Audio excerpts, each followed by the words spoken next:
I propped my phone against a half-empty coffee mug, my high-tech tripod. The ring light reflected in my eyes, giving me the look of a very intense sci-fi character. "Take 42, I whispered. The song snippet started, 15 seconds of catchy, sped-up pop. I wasn't just a person in pajama pants anymore, I was a precision machine. Right hand up, cross, roll the dice, whoa. My living room had transformed into a stage. I had pushed the coffee table aside with my foot to create room for the Renaissance. I missed the beat. "Cut!" I yelled to an empty room. My cat blinked slowly, unimpressed by my artistic process. I reset. This time I nailed it.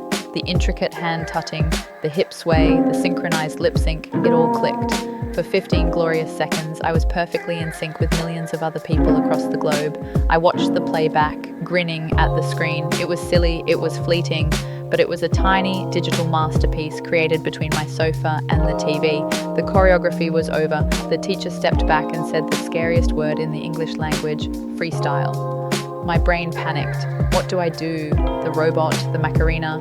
But then I closed my eyes. Just listen, I told my feet.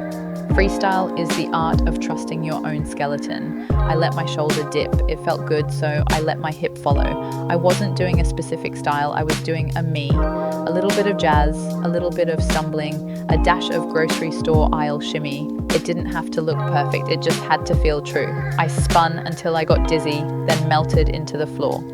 There were no wrong steps because there were no steps at all, just my body painting with invisible ink, enjoying the messy, wonderful freedom of making it up as I went along. I stood back to back with a stranger. In the real world, this would be the start of a very awkward elevator ride. In this studio, it was art. "Give weight," the instructor murmured. I leaned back. My partner leaned back. We became a tripod of two. Contact improv is like a hug that went to physics class. We weren't holding hands, we were sharing gravity. I rolled over their shoulder, slowly, carefully, and they slid down my back. It was a silent conversation. "I am moving here. Can you catch me?" "Yes, I have you." It was delightfully strange. We were rolling around the floor, limbs tangled, finding points of contact. But as the awkwardness faded, a deep sense of peace settled in.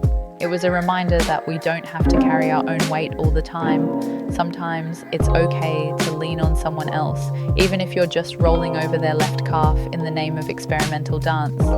The fast music faded, replaced by a slow, acoustic melody that sounded like a lullaby for hamstrings. We all sank to the floor, a collective puddle of sweat and endorphins. "Reach for your toes," the teacher whispered. "Hello, toes," I thought. Long time no see. This is the epilogue. The battle is won. We had survived the jumps, the spins, and the confusion. Now we were just bodies breathing in unison. I folded forward, feeling the delicious, fiery stretch run up the back of my legs. It hurt in the best way possible, the good hurt that says you used your muscles for something joyful. I looked around the room. Everyone looked disheveled and glowing. We sat up, rolled our necks, and took one final massive breath together. Inhale the pride, exhale the tension. I stood up, feeling taller, looser, and infinitely lighter than when I walked in. I grabbed my water bottle, feeling like a sweaty superhero returning to my secret identity, ready to face the world again. "Okay," I whispered to my right shoulder, "it's your time to shine. The guara guara looks deceptive. It's just lifting your leg and rolling your shoulder, right?" Wrong. It is a coordination test designed by a rhythmic genius. I lifted my knee inward. At the exact same moment, I rolled my shoulder forward in a circular grinding motion. Nope. That looked like a shrug, I critiqued myself. I tried again. Lift, roll, lift, roll. Suddenly, it clicked. My shoulder became a windshield wiper, clearing away the bad vibes. My body fell into the pocket of the beat. It felt incredibly cool, lazy but precise. I was moving with a swagger I didn't know I possessed. I looked in the mirror and saw someone who didn't just walk into a room, but arrived. It was a small movement with massive attitude, a subtle flex that made me feel like the smoothest person on the planet. The whistle blew, "Freet!" and the tempo accelerated to heart attack speed. Pantsular isn't just fast, it's frantic precision. I crouched low, my center of gravity hovering somewhere around my knees. Then my feet took off, tap tap slide shuffle. I felt like I was tap dancing on a hot skillet. We moved in perfect unison, a line of dancers stepping with the speed of a typewriter. It was gritty and energetic. I kicked out, retracted, and spun, all while staying low to the ground. It felt like I was bouncing on invisible pogo sticks. The energy was frenetic but controlled. My shins were screaming, but my spirit was soaring. I felt connected to the concrete, to the history of the township streets, and to the sheer athletic joy of moving my feet faster than my brain could track them. The drums started, not just one, but a whole family of them, chatting loudly amongst themselves. Cape and Logo is a party where the rhythm is the guest of honor. I bent my knees, sinking into the earth. Stay low, the music said. The ground is your friend. I moved my feet in a shuffling sideways motion, while my hands cast invisible nets or gestured to the sky. It felt playful. Cape and Logo is full of mime and mischief. I looked at the drummer and he changed the beat. I changed my step to match. We were having a dialogue without words. I twisted my torso, letting my arms swing free. I felt loose, unburdened. It was a dance of community where the separation between the musician and the dancer dissolved. I wasn't performing, I was just another instrument in the ensemble, playing my part with my feet. I stood in the center of the circle, took a deep breath and prepared to apologize to my quadriceps later. The accordion swelled and the balalaikas strummed a frantic melody. Down, my brain commanded. I dropped into a deep squat, arms crossed over my chest like a defiant genie. Then the kicking began. Right leg out, left leg out. I was doing the prasidka. I was essentially running while sitting down. To the audience, it looked like I was floating just inches off the floor. To me, it felt like my thighs were hosting a nuclear fusion experiment, but the adrenaline was intoxicating. I launched myself into the air for a split leap, touching my toes before landing back in the squat. I felt like a superhero. I felt invincible. I was defying gravity, lactic acid, and common sense all at once. When I finally stood up for the final pose, chest heaving, I felt a surge of immense, glorious pride and the distinct knowledge that I would be walking like a penguin tomorrow. I linked arms with the person to my right, gripping their shoulder like we were bracing for a friendly storm. Dabke isn't a solo act, it's a team sport. The leader at the front of the line, the Ras, waved a scarf and kicked his leg high, signaling the start. The drum beat hit, heavy and driving. Stomp, stomp, hop. Together, the rhythm demanded. We moved as one giant pulsating centipede. I slammed my foot into the ground, feeling the vibration travel up my leg. It was incredibly satisfying. It's the kind of stomp that says, I am here, and I have very sturdy knees. The line snaked through the room, picking up speed. I was laughing, trying to keep my kicks synchronized with 20 other people. If one of us went down, we all went down, but that was the beauty of it. It was a chain of support. I felt anchored by the arms around me, grounded by the earth beneath me, and energized by the simple, powerful act of making a loud noise with my friends. I crossed my arms over my chest, hugging myself for a moment of stillness. Then I began to turn. Left foot planted, right foot drives, I whispered. I opened my arms, right palm up to receive from the heavens, left palm down to give to the earth. My skirt, a heavy white canvas, flared out into a perfect circle, creating my own personal orbit. The world dissolved. The room became a blur of color, a smear of light. I wasn't dizzy, I was centered. It's a strange paradox. The faster you spin, the more still you feel inside. It was like being the eye of a very peaceful hurricane. My thoughts, the grocery list, the deadline, the awkward text, flew out of my head, flung away by centrifugal force. I was just a spinning top in a vast universe. I felt weightless, timeless, and completely at peace, a quiet loading screen for the soul where the only task was to keep turning. The music exploded. It didn't start, it erupted. Violins, drums, synths. It was a sonic firework display. Smile, I told my face. Bigger. I threw my hands up, twisting imaginary light bulbs. Bollywood isn't about subtlety, it's about more. More drama, more color, more joy. I bounced on my toes, shimmying my shoulders while simultaneously making eyes at an imaginary camera. I lip-synced to the lyrics. I didn't know the words, but I knew the emotion. I was heartbroken. No, wait, now I was in love. Now I was teasing the hero. I switched emotions every 4 counts. It felt like emotional parkour. I spun, my scarf catching the air, and struck a pose that involved hiding behind a non-existent tree. I felt ridiculous in the best possible way. The world is often grey and serious, but for 3 minutes I was living inside a rainbow and I was the star of the show. The doldrum started beating, a deep, resonant thump-thump that you feel in your chest before you hear it in your ears. Shoulders up, my brain commanded. Bhangra is the most cardio-intensive way to express happiness known to man. I raised my arms in a V shape, shrugging my shoulders to the beat.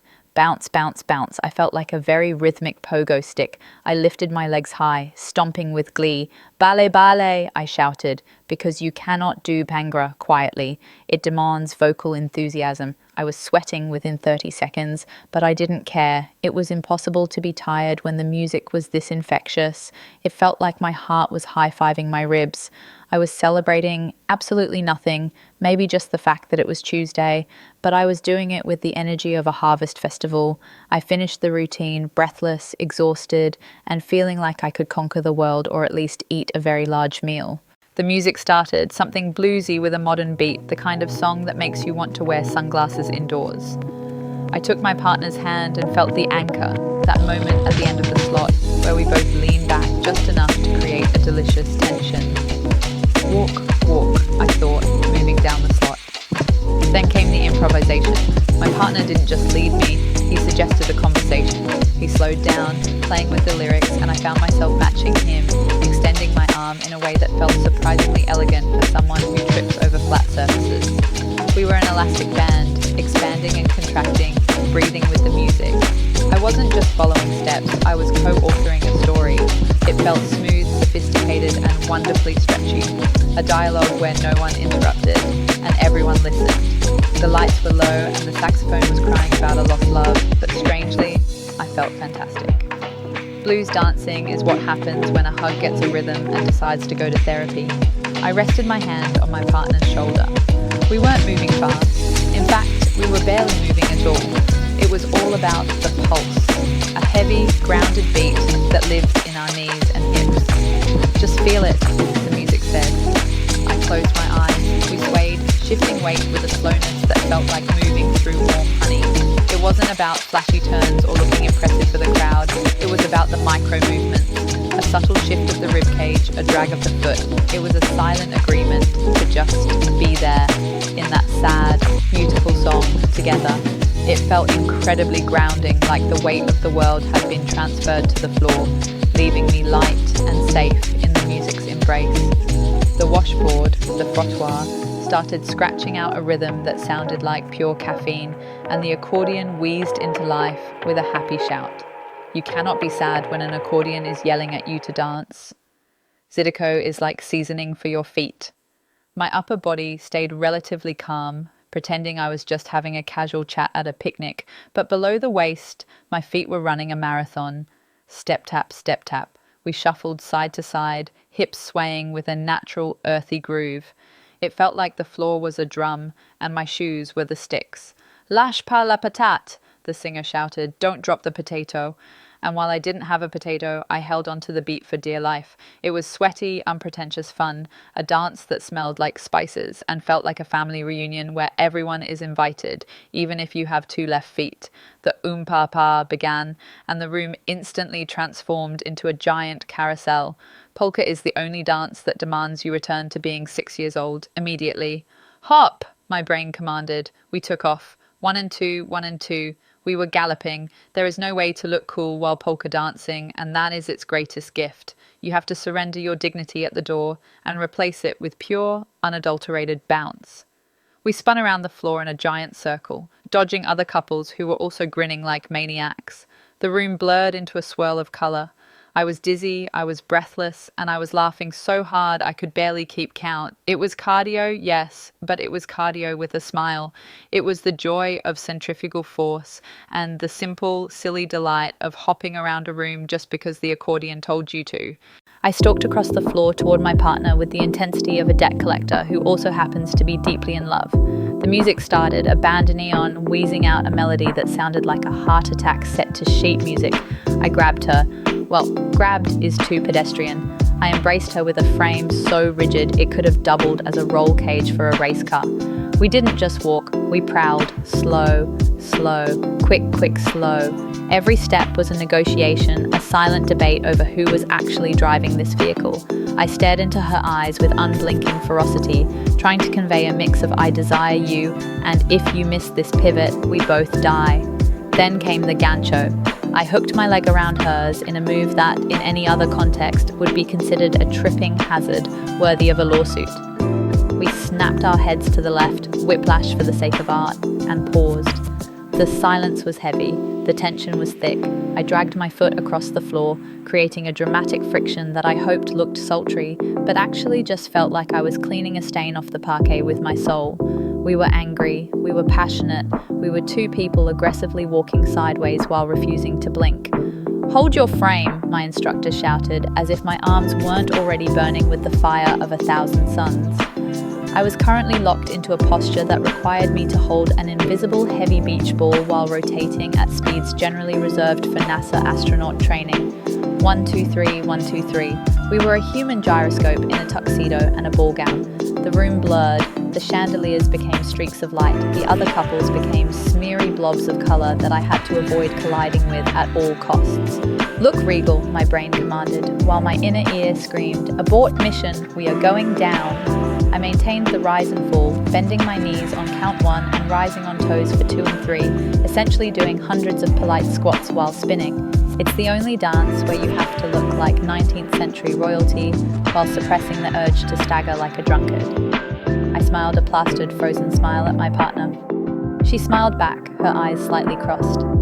We were trapped in a beautiful, endless loop, politely spinning toward nausea, terrified that if we stopped moving, the centrifugal force would release us and fling us into the buffet table.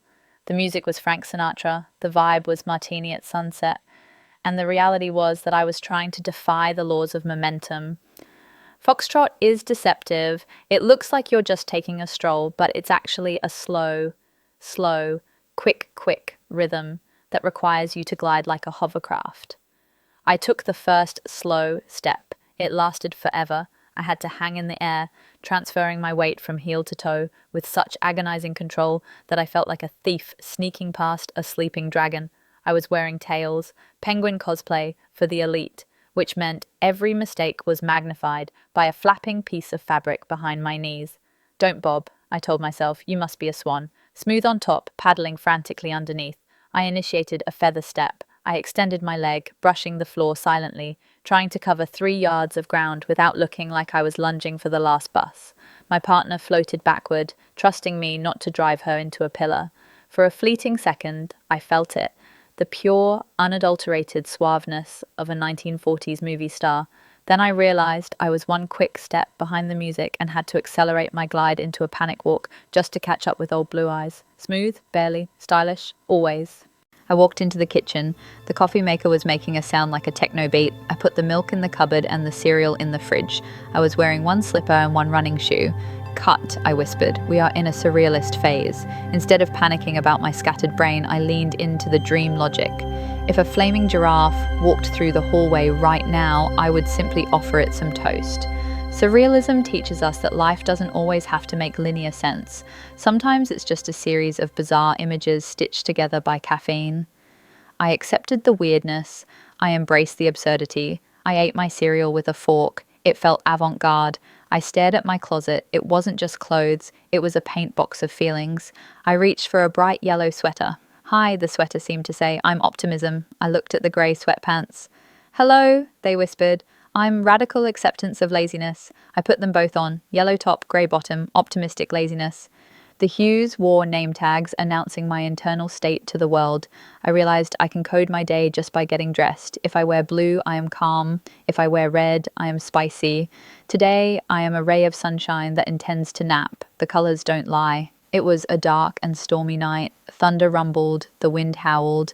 Genre convention dictated that I should be investigating a spooky noise in the attic with a flickering flashlight. "Nope," I said. "I am changing the genre." I made cocoa.